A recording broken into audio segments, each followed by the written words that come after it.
Olá pessoal, vamos aqui retomar nosso estudo desse mesmo subtópico, Sinais dos Tempos, do tópico São Chegados Tempos.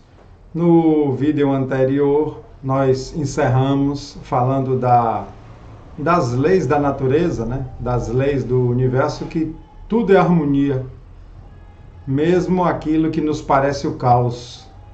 É a natureza agindo, sempre levando tudo para uma harmonia, às vezes incompreensível por nós, mas que são naturais. Então nós vamos retomar nesse capítulo 18, nós vamos retomar aqui no item 5. Nós encerramos o item 4 no último vídeo, vamos tomar aqui no item 5. Que Jesus abençoe o nosso trabalho, as nossas intenções e que os bons espíritos estejam nos intuindo, aqueles que percebem a boa intenção aqui nesse trabalho. Então vamos lá. A humanidade tem realizado até o presente incontestáveis progressos. Os homens, com a sua inteligência, chegaram a resultados que jamais haviam alcançado, sob o ponto de vista das ciências, das artes e do bem-estar material. Então ele falou 3 áreas: ciências, artes, bem-estar material. Quer dizer, tudo isso na evolução das coisas daqui, da Terra, das coisas materiais, da ciência, né? Do bem-estar. A arte tem mais uma ligação com o espiritual. Resta-lhes ainda um imenso progresso a realizar, o de fazerem que entre si reinem a caridade, a fraternidade, a solidariedade, que lhes assegurem o bem-estar moral. Ele agora entrou no campo moral, que é o campo dos sentimentos, que é o campo do amor ao próximo. A grande mensagem que Jesus veio trazer é a evolução nesse campo da fraternidade, do bem conviver, da diminuição ou eliminação do egoísmo e do orgulho, né? Eliminação para os espíritos jamais amadurecidos, jamais evoluídos. Mas nós podemos trabalhar sempre diminuindo esse egoísmo e esse orgulho, não querer ser mais, não querer humilhar, não querer impor sobre o outro, e também ter a igualdade nas condições de vida, né, o máximo possível, aquilo que nós pudermos colocar em pé de igualdade, para que todos sejam felizes, para que todos possam ter uma vida de tranquilidade. Então, desejar isso é evoluir moralmente, né? Não poderiam consegui-lo nem com as suas crenças, nem com as suas instituições antiquadas, restos de outra idade, boas para certa época, suficientes para um estado transitório, mas que, havendo dado tudo o que comportavam, seriam hoje um entrave. Ele está dizendo aqui que essa evolução moral, essa compreensão moral, esse amor ao próximo, esse sentimento de empatia que nos leva a querer o bem de todos, que se eu estiver bem e o outro estiver mal, isso vai me incomodar, né? Então, ele fala de instituições antiquadas, e nem com essas crenças antiquadas, que foi bom, foi útil em certas épocas, serviu para um processo de transição, né, mas que hoje vira um problema, porque estagna, retém a pessoa nesse pensamento antiquado de outras épocas e não abre a mente para esse momento, para a era do espírito, né?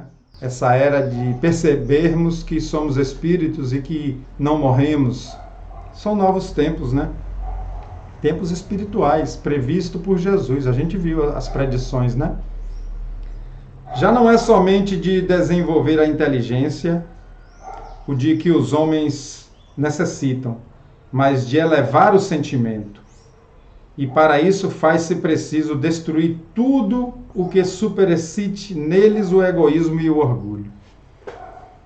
Então, olha só, elevar o sentimento já não é mais tão preponderante o desenvolvimento da inteligência, que é um dos pilares do crescimento, da evolução do espírito, é desenvolver a inteligência, os dois pilares, inteligência e moral, ou seja, o sentimento, o amor e a compreensão das coisas, né? E ele fala aqui que eliminar tudo que superexcite o egoísmo e o orgulho. Egoísmo e orgulho são as duas grandes chagas, os dois grandes problemas raiz para a nossa evolução moral. O Espiritismo ensina assim. Então, tudo que superexcite o nosso egoísmo, o nosso orgulho, aquilo de querer mostrar ser o que não é, em qualquer aspecto, e aquilo de querer o bem para mim, para os meus, e não importa os outros, né? Então, é momento da gente pensar e transformar isso. Tal período em que doravante vão entrar e que marcará uma das fases principais da vida da humanidade. Olha só, ele está falando que é uma fase importante nessa transformação. E olha que Kardec está fazendo esse texto no século XIX e já se fala que esses tempos são chegados, né? Que para o espírito 100 anos, 200 anos é um período muito curto para eles, né? Então já é essa fase da transição. Essa fase que nesse momento se elabora é o complemento indispensável do estado precedente, como a idade viril o é da juventude. Então, precedente é aquilo que acontece antes, né? Previamente. Então ele fala que é um complemento do que veio antes, de tudo que a gente passou, a humanidade passou ao longo desses séculos, desses 2 milênios, em relação ao aprendizado do divino, da transformação moral. Então, isso aqui é um coroamento de tudo isso que se passou, né? É um complemento indispensável. Ela podia, e foi, pois, ser prevista e predita de antemão. E é por isso que se diz que são chegados os tempos determinados por Deus. A gente já conversou com isso em outros vídeos, esse tal de tempos chegados não é fim do mundo, não é julgamento final, não é Jesus voltando para julgar vivos e mortos, não é isso que a gente acredita. A gente acredita que é a transição do planeta, mudança de energia, mudança de condições de vida, entrando numa nova etapa. Nesses tempos, porém, não se trata de uma mudança parcial, de uma renovação limitada a certa região, ou a um povo, ou a uma raça. Trata-se de um movimento universal, a operar-se no sentido do progresso moral. Então, já houve, em outros tempos, transformações localizadas, transformações limitadas, parciais. E ele está falando que agora não, é um acontecimento global, é um acontecimento com todos, né? Uma nova ordem de coisas tende a estabelecer-se e os homens que mais opostos lhes são, para elas, trabalharão a seu malgrado. Quer dizer, a seu malgrado, apesar de sua oposição, apesar de não querer e mesmo sem saber, quem fez oposição a essa transformação vai trabalhar para ela.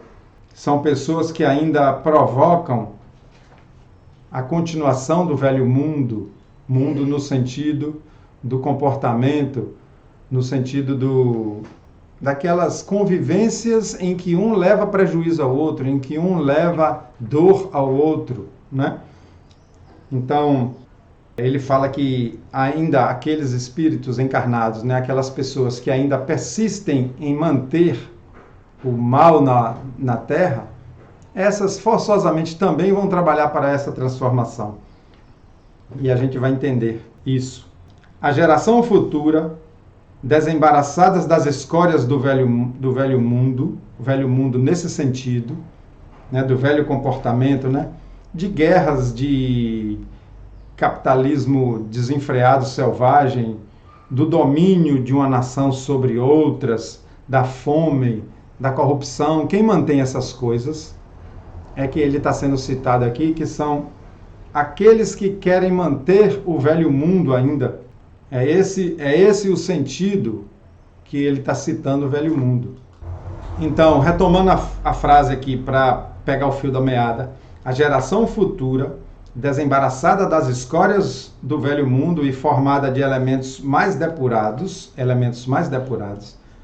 se achará possuída de ideias e de sentimentos muito diversos, quer dizer, muito diferentes dos da geração presente, que se vai a passo de gigante. O velho mundo estará morto e apenas viverá na história, como estão hoje os tempos da Idade Média, com seus costumes bárbaros e suas crenças supersticiosas. Então, quando a gente estuda a Idade Média e olha para trás e vê os tempos bárbaros e as ideias supersticiosas, aqueles tempos das cruzadas, das mortes horrorosas, né, de queimar pessoas na fogueira, na praça, de cortar a cabeça de gente, e isso ser a lei do mais forte, quando a gente olha para trás. E ele nos ensina aqui que mais adiante, quando esse novo momento estiver acontecendo, a gente vai olhar para os nossos processos de hoje, né, que também são processos graves de assassinato, de morte, de corrupção, de guerra. A gente vai olhar para trás e ter isso como um passado. Será um momento em que o bem prevalecerá sobre o mal. Ainda no mundo de regeneração, ainda tem a maldade, ainda tem o egoísmo e o orgulho, mas em bem menor escala, porque o bem vai ser maioria, diferente do que é hoje, né? Aliás, todos sabem quanto ainda deixa a desejar a atual ordem de coisas. Depois de se haver, de certo modo, considerado todo o bem-estar material, produto da inteligência, logra-se compreender que o complemento desse bem-estar somente pode achar-se no desenvolvimento moral. Então será um complemento desse desenvolvimento intelectual, das tecnologias, será o desenvolvimento moral. Quanto mais se avança, tanto mais se sente o que falta, sem que, entretanto, se possa ainda definir claramente o que seja.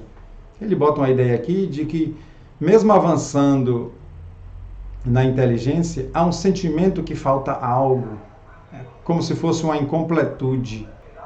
E essa falta é a da tranquilidade, da paz de espírito, da gente poder se desarmar e não se sentir ameaçado o tempo todo. É a falta de uma energia menos excitada, com as adrenalinas, com a excitação pelas drogas, com a discórdia violenta. Então, é uma falta que começa a fazer ao espírito. É como se começássemos a nos cansar desse estado excitado de sentimentos, de conflitos, de disputas, de sempre ter um vitorioso e um derrotado. É como se o espírito chegasse um momento em que isso não satisfaz mais. Muito pelo contrário, incomoda.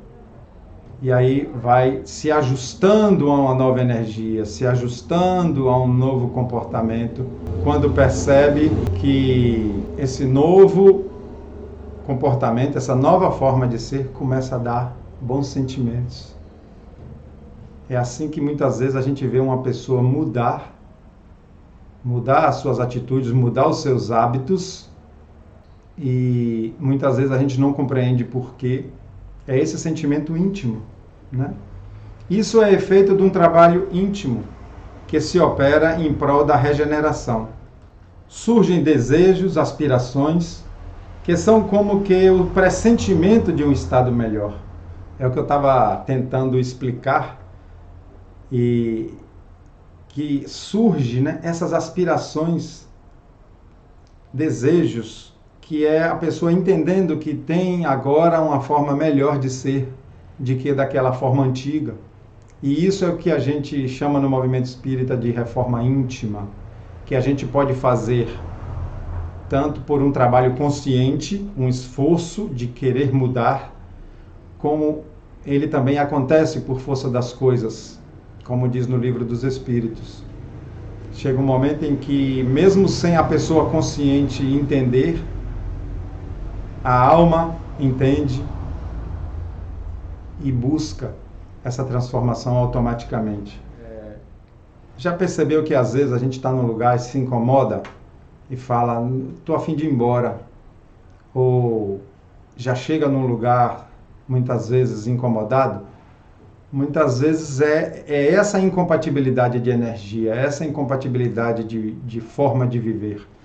Não que os outros estejam errados, mas que estão numa sintonia diferente. E o espírito procura, a alma, né, que é o espírito encarnado, procura essa adequação. Mas uma mudança tão radical como a que se está elaborando não pode realizar-se sem comoções. Não pode realizar-se sem essas comoções, sem essas alterações nas emoções, nos sentimentos.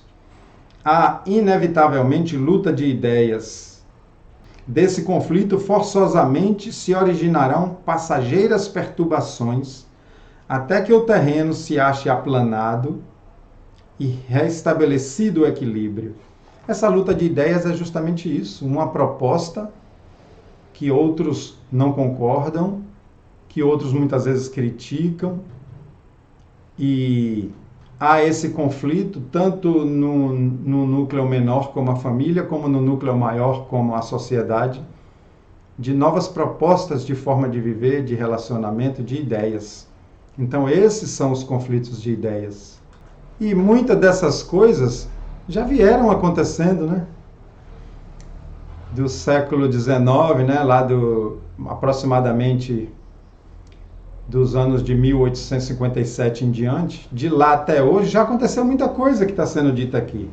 Inclusive as guerras, né? Os cataclismos, os abalos naturais, pandemias, né? Doenças, pestes. Já aconteceu muita coisa que foi predito, né? Como uma forma da própria natureza ajustar o nosso sentimento íntimo, porque mexe, né? Mexe. Eu botei uma notinha aqui que eu vou ler, tentando retratar esse novo momento. Paz, silêncio é o que a gente vai desejar, as novas aspirações. Paz, o silêncio da alma, né? A excitação, a adrenalina passam a incomodar. A excitação, a adrenalina, o conflito, a energia pesada passa a incomodar. A energia das discórdias, da disputa, passa a nos derrubar, a nos fazer mal. E automaticamente a gente vai mudando essa forma de se comportar e de conviver, né? É, pois, da luta de ideias que surgirão os graves acontecimentos preditos, e não de cataclismos ou catástrofes puramente materiais. Os cataclismos gerais foram consequência do estado de formação da Terra. Hoje, não são mais as entranhas do planeta que se agitam, são as da humanidade. Quer dizer, as entranhas da humanidade se agitam. Se a Terra não tem que temer os cataclismos gerais, nem por isso deixa de estar sujeita a periódicas revoluções, cujas causas, do ponto de vista científico, se encontram explicadas nas instruções seguintes, promanantes de dois espíritos eminentes. Então ele vai agora mostrar duas comunicações, né, onde dois espíritos, né, eminentes, quer dizer, espíritos já que compreende bem as coisas, espírito jamais iluminado com a luz da sabedoria, vem nos explicar como acontece essas transformações imperceptíveis para a gente e imperceptíveis também para a ciência. São dois espíritos, um com o nome de Arago e o outro com o nome de... Deixa eu já pegar aqui para vocês. O outro com o nome de Barry, B-A-R-R-Y, que eu fiquei encantado com essas cartas que trazem uma explicação das leis naturais, ainda incompreensível para a nossa ciência, mas que ele consegue transformar isso em palavras para que nós pudéssemos compreender. Certo? São duas cartas que eu vou deixar para fazer em vídeos separados desse. Eu vou fazer porque eu quero trabalhar bem a explicação do que eles trazem, tá bom? Então vamos deixar esse por aqui e ainda continuaremos estudando esses sinais dos tempos. Um grande abraço para todos e todas e que Jesus abençoe nossos lares, nossas famílias.